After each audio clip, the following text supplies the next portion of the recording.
Bonjour à toutes et à tous. 1, 2, 3, ça déboîte. Une boîte, un contenu et une explication express, s'il vous plaît. Et aujourd'hui, on va parler de Love Letter Marvel Gant d'Infinité. En jeu pour 15 minutes de 2 à 6 joueurs dès 10 ans. Dans Love Letter Gant d'Infinité, un joueur incarne le titan fou Thanos, qui essaie de réunir les 6 pierres d'infinité, c'est-à-dire la pierre de l'esprit, la pierre de l'âme, la pierre de l'espace, la pierre du pouvoir, la pierre de réalité et la pierre du temps. Thanos dispose d'une pioche de 13 cartes, et les héros d'une pioche de 16 cartes. On dispose de points bonus que l'on pourrait utiliser dans les combats, et ils sont à récupérer en fonction des cartes que l'on va poser, on va pouvoir en gagner ou pas. On est obligé de les jouer lors d'un combat, quand on est héros, et ça nous rajoute plus 2 à chaque fois de valeur. Thanos joue une carte en premier, puis les autres joueurs jouent dans le sens des aiguilles d'une montre. Thanos a le choix entre 2 cartes. Et il faut savoir que si on est super-héros et que Thanos a les pierres d'infinité, les 6 qui sont soit visibles sur la table, plus dans sa main, il peut dire claquement de doigts, et il a gagné. Et les héros, peu importe s'ils ont réussi à faire baisser les points de Thanos ou pas, ont perdu.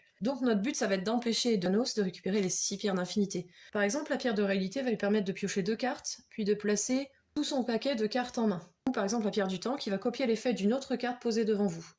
Donc, je me dis ici que moi j'ai bien envie de jouer la pierre du temps, donc du coup je vais la laisser place visible si je suis Thanos devant, et les héros avec leurs cartes vont devoir essayer de répondre.